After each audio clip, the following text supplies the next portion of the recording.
Hello and welcome back to the channel. Today we have something quite, well, special for Australia at least.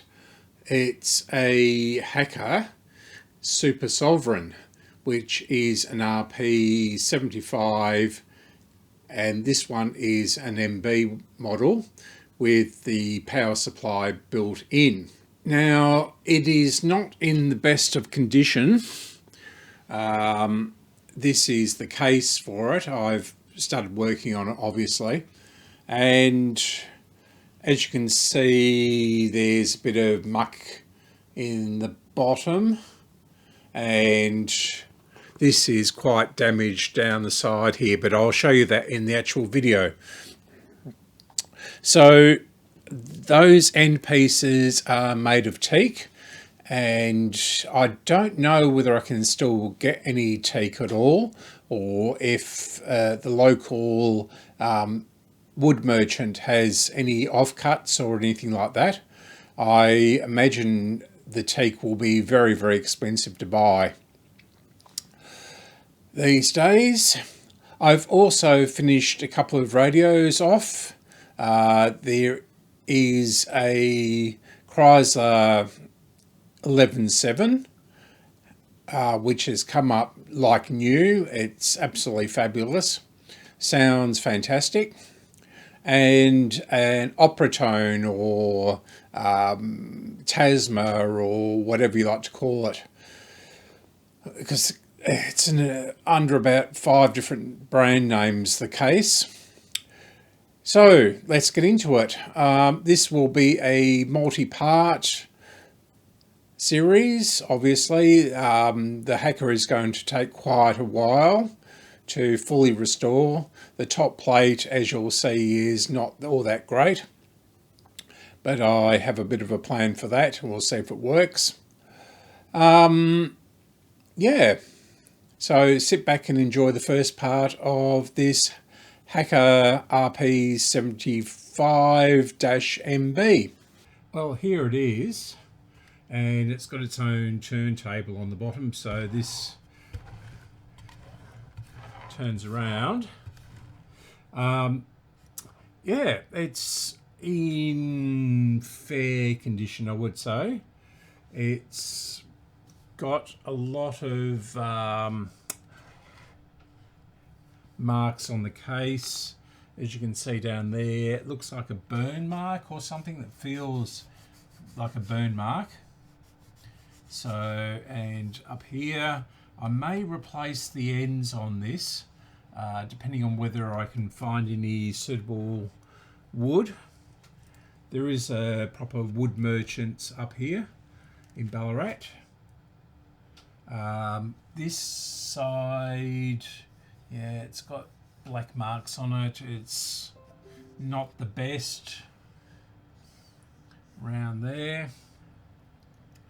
Where did I put the back? Anyway, the back is in pretty reasonable condition. The front is pretty reasonable too. It doesn't have any big dents in it. The vinyl will clean up okay. The control panel, which I'll just bring you across to.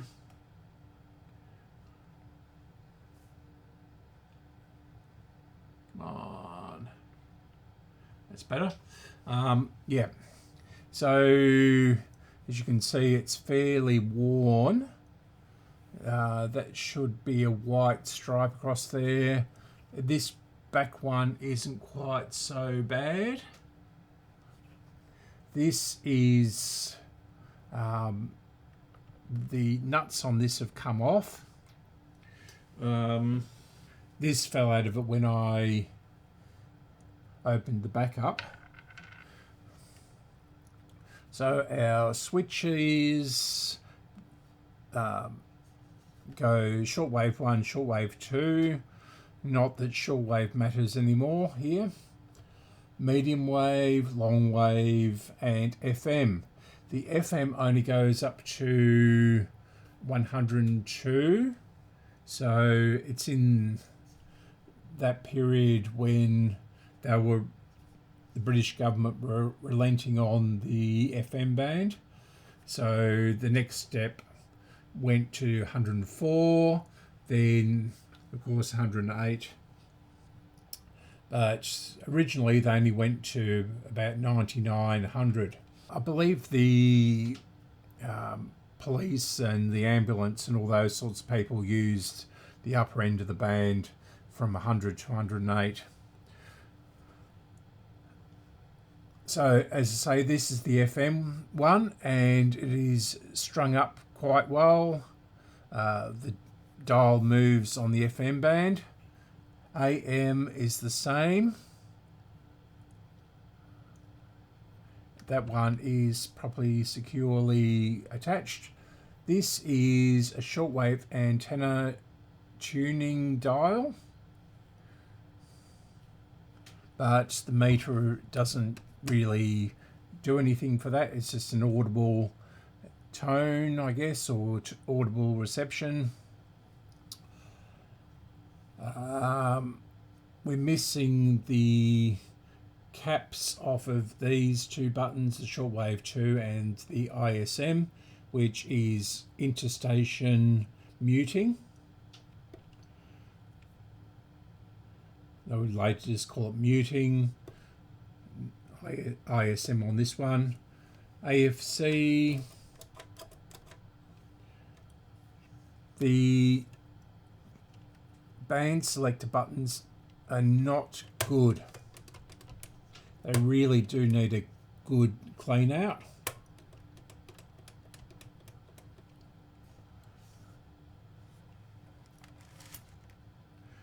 Shortwave antenna there.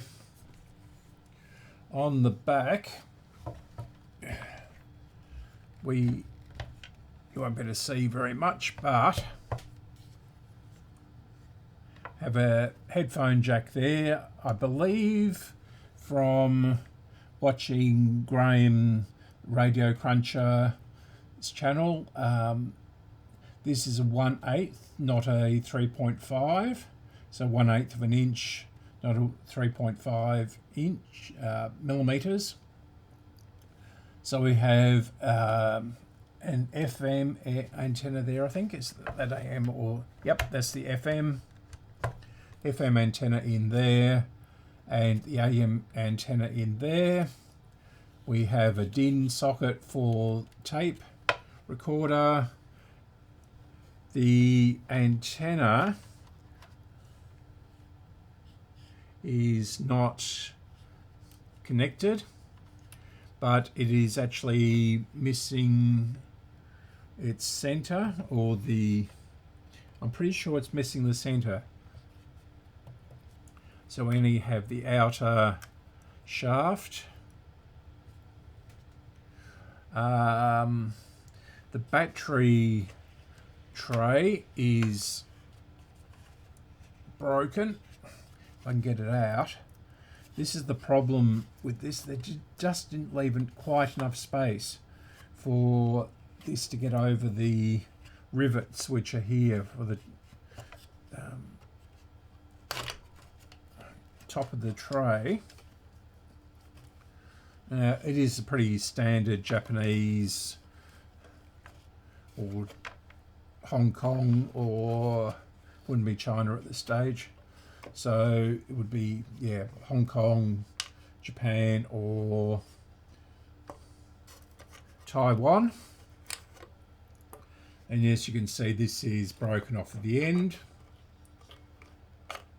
That should be able to be fixed, because we only, but whether the pressure from the batteries kills it again, that's anybody's guess. It seems to have had a different type of battery in it originally, or been designed for that. I believe this model was made around about 1974.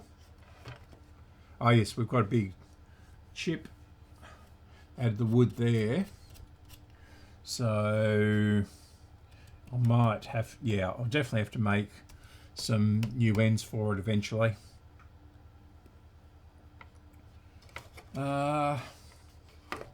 It works on FM, but not on AM. And I don't know whether that's the switching or what have you. So I'll demonstrate that. It is quite heavy. So we'll put that there. Bring this around. And we'll bring it up on the Variac again.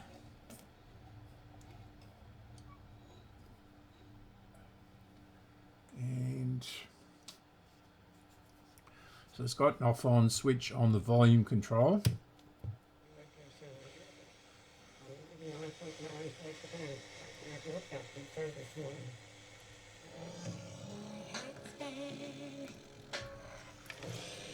Yeah, so it does work. It sounds, it's got potential to sound very good, but it's, yeah, distorted. So that overloading, dead capacitor sound. On AM, I'll bring the volume down so we don't get a copyright hit. That is the one FM station it'll pick up. Oh, no, it'll pick up two. There's news radio down this end of the dial. But that is the community station up there. So we'll put it on long wave, medium wave. And I don't know whether you heard the thump of the amplifier. But it's pretty much dead.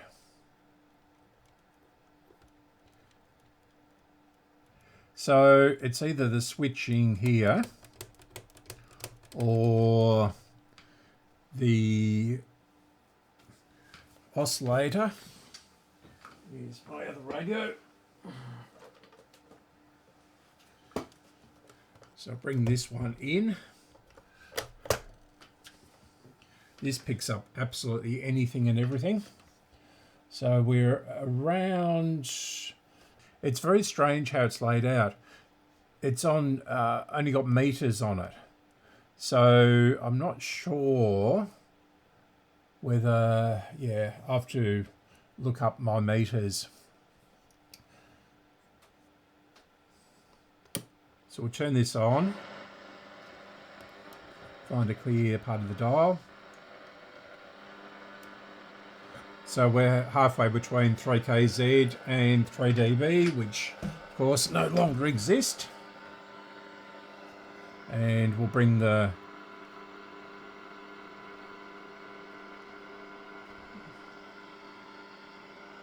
so just check we're all working. Yep.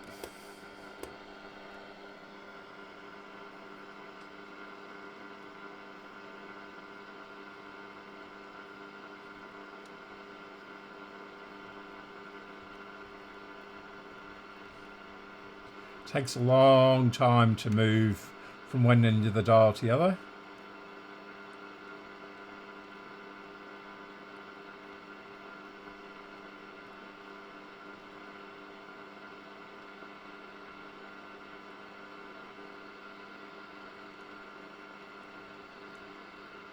So nothing on there. So it sounds like the oscillator is not working.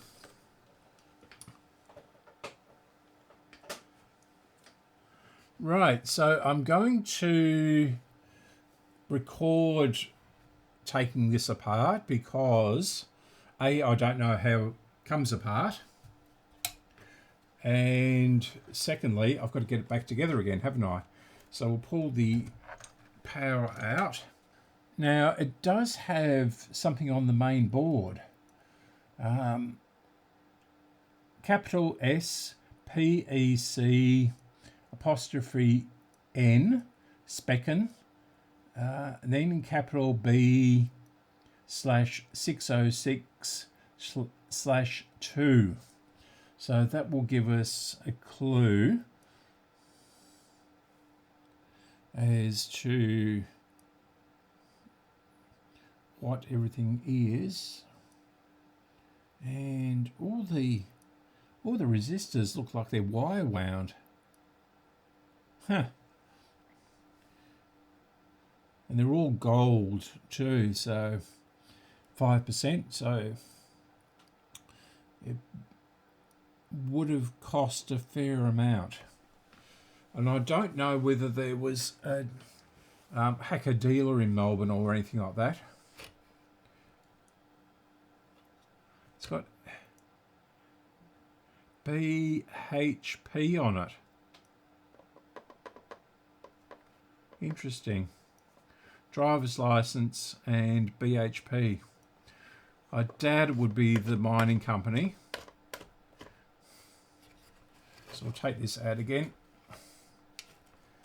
before it gets damaged again. Yeah. So we need to get this off without breaking this.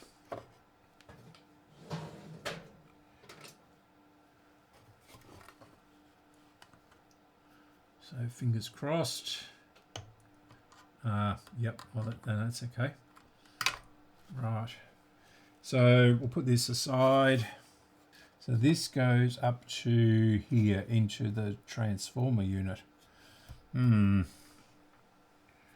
We have 2 screws on the bottom.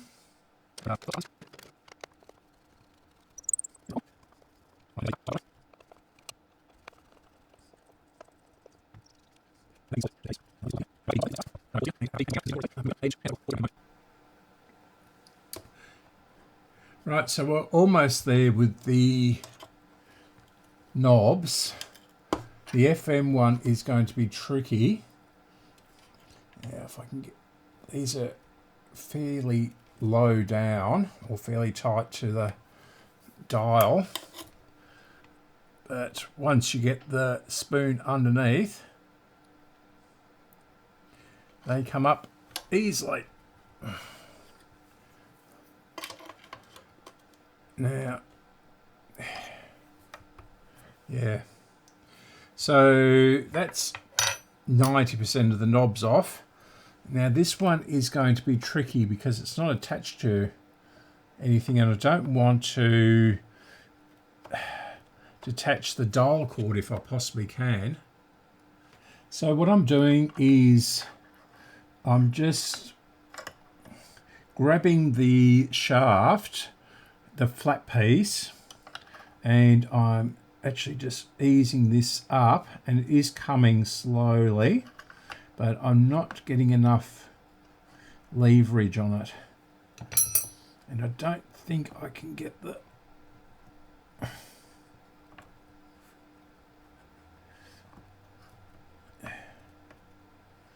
no. Let's try the back of the spoon. It is coming away.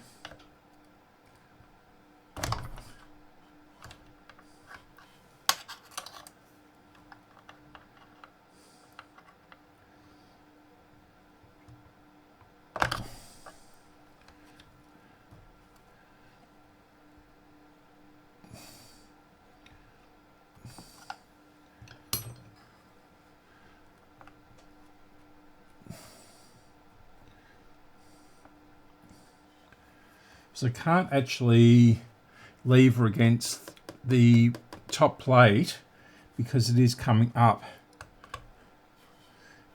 as I pull it up. So yeah, so we'll try.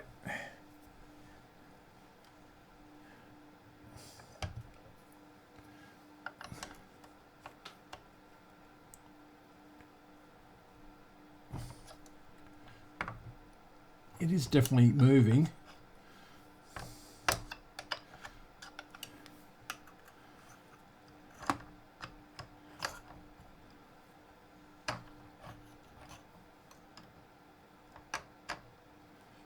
As close as possible.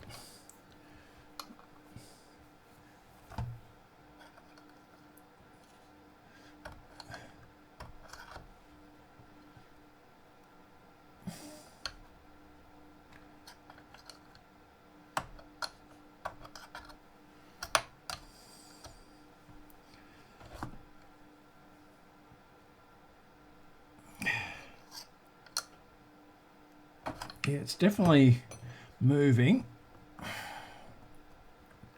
but not far enough.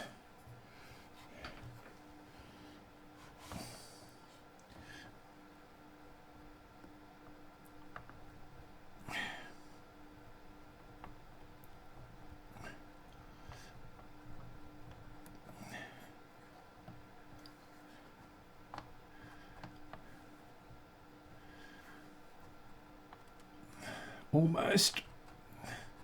And it's off. Yeah, what a palaver.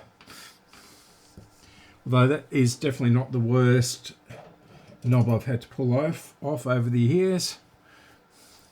Now, the $64 question is, is it still, it's still attached. Right. So we'll try and, okay, it's back in its slot. Now what's the next thing to take off? Should really have a look at a video on this. I'm sure Graham's done a couple of these.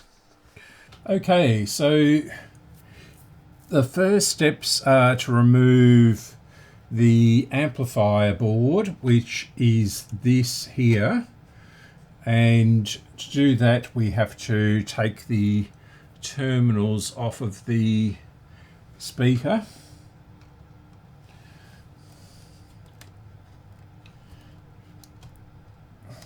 So the blue one goes to the top and the black one to the bottom.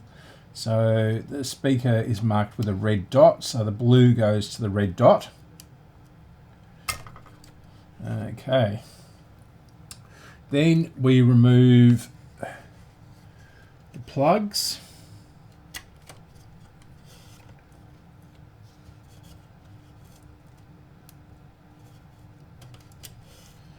And now on Graham's set, there's a wire which goes across here,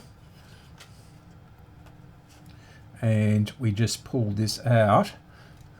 Now this also has the power supply mounted to it, so I don't know what's going to...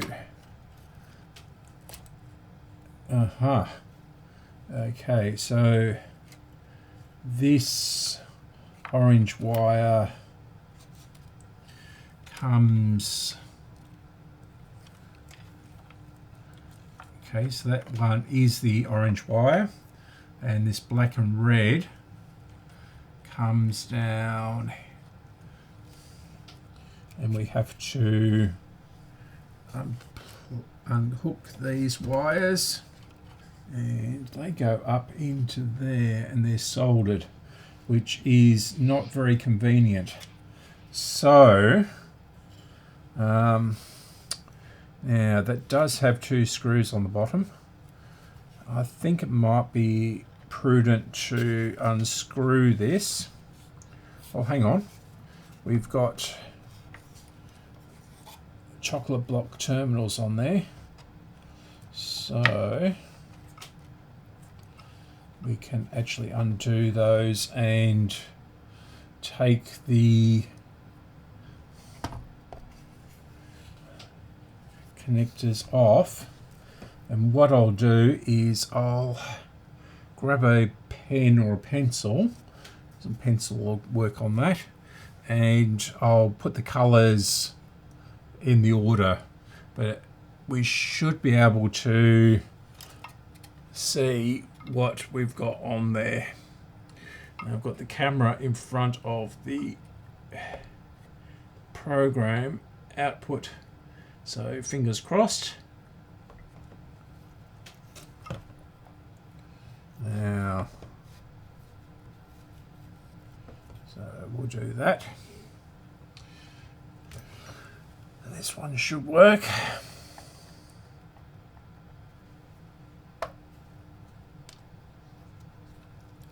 There's little bits falling off of this everywhere.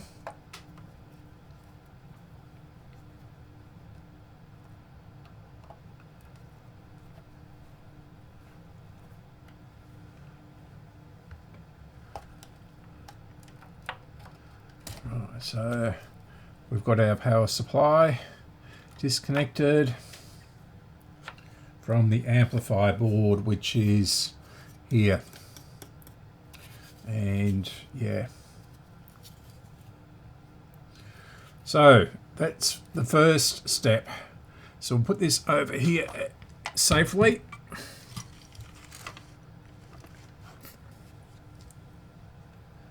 And we've got, yeah, this is off the FM dial. Wondering what was floating around in there. It absolutely stinks. So we've got bits of foam which have completely dried out. Got these straps where you're supposed to put the batteries.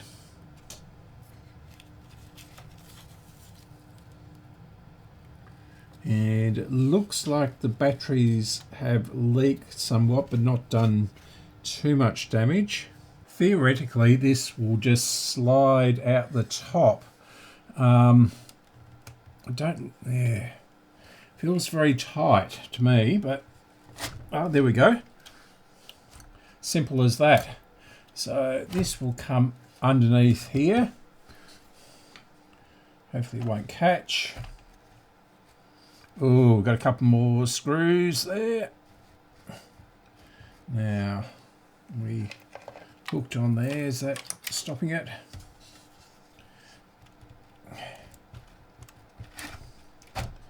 Right.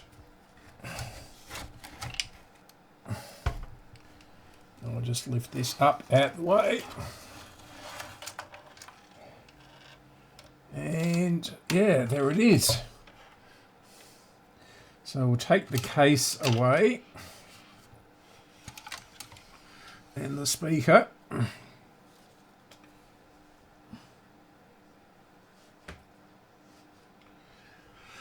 And I guess, oh, okay, it doesn't weigh anything. I was expecting a bit of weight there, but yeah, it doesn't weigh anything. So this is this side of it. And we can see that'll need all cleaning up. Yeah, it's not too bad under here.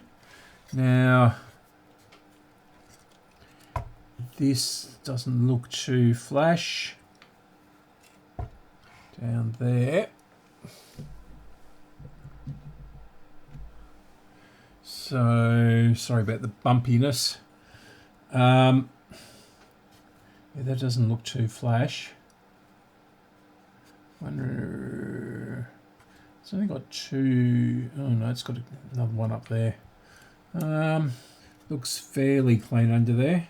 Now we should be able to get the dial plate off these 4 screws. So we've got one there, one up the other end,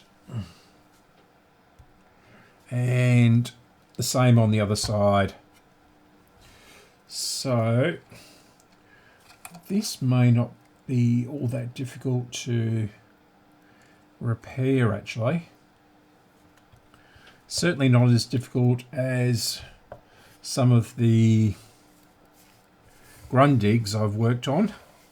Yes, this board will come out separately to the other ones.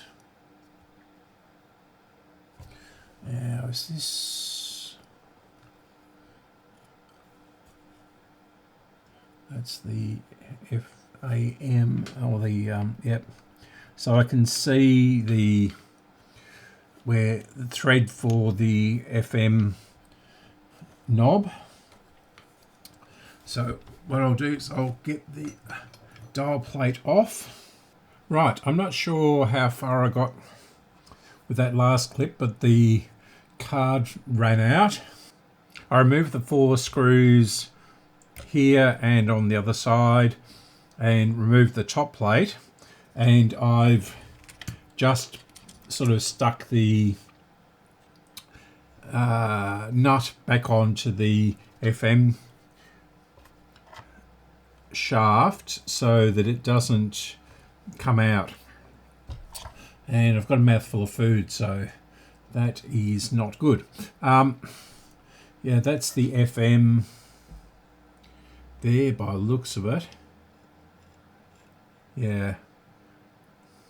So that's the FM one, and the AM one will be this tuner here. I'm going to connect it back up again.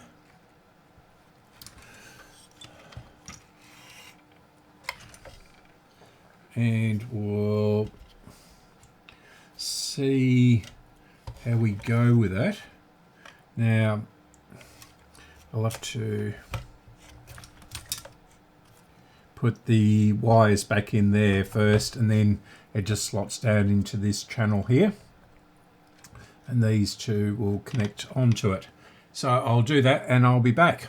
It's connected up to the bench supply, and I'll show you that. So we'll just turn it on, and it's making the appropriate noises on FM, and yeah, it's only drawing 0.03 of an amp, so fairly efficient. Move that away from there. Now,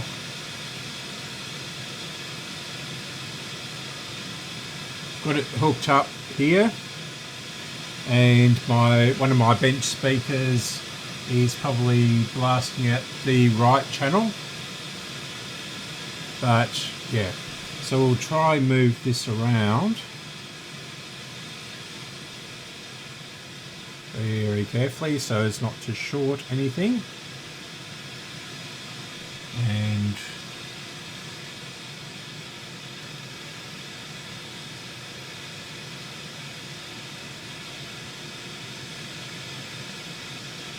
of course there's no aerial on it.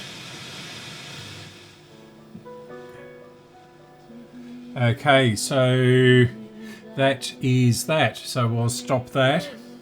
I've just about managed to get some deoxit into the AM medium wave switch, and the FM switch was reasonably simple. So we'll turn it on again and we'll see what happens. So I heard the amplifier thump in, and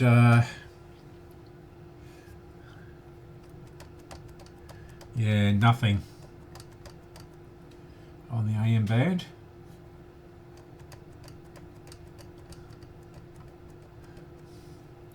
So FM should blast back in. 4 PM, playing songs you've never heard, the absurd, and the ones where you know all the words.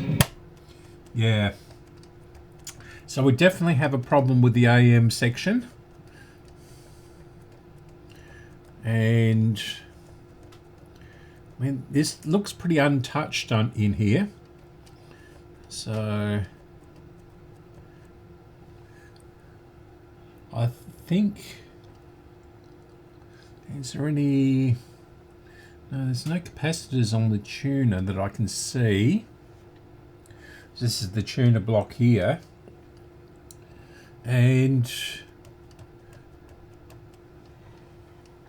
yeah, but the aerial doesn't seem to be doing anything. So is that the air? No, that's that goes down into, oh, okay. So we're getting, that's on the FM block.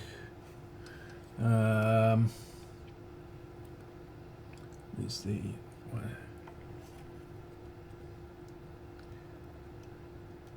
yeah, nothing on the AM.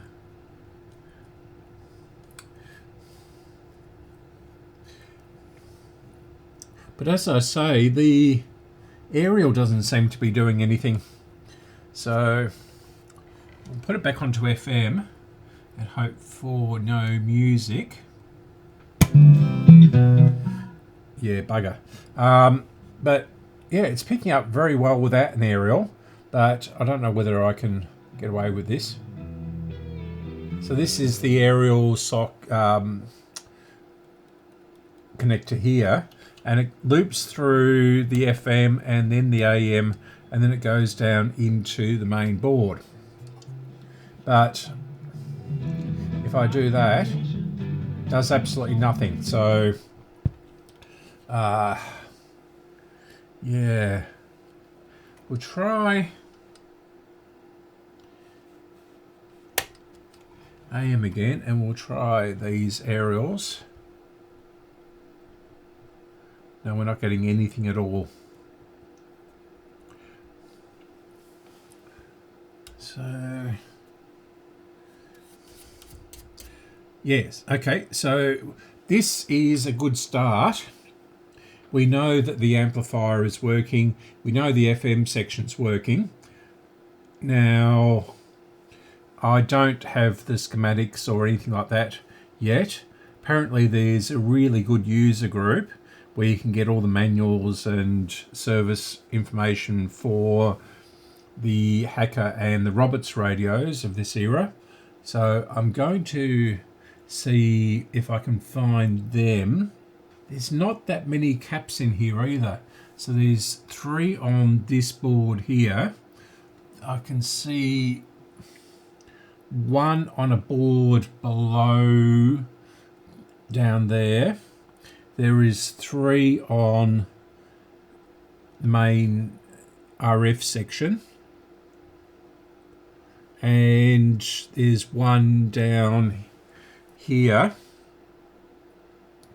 And there's probably a couple on the amplifier board as well. But we'll leave those for the time being. We'll concentrate on getting the AM. That'll be the end of this video, because I want to go outside while the sun is shining. This was always going to be a multi-parter anyway, because it's a fairly big project. Yeah, once I get the schematic, I'll make another part of this. So thanks for watching, thanks for subscribing, thanks for everything, and I hope to see you in the next part. Bye.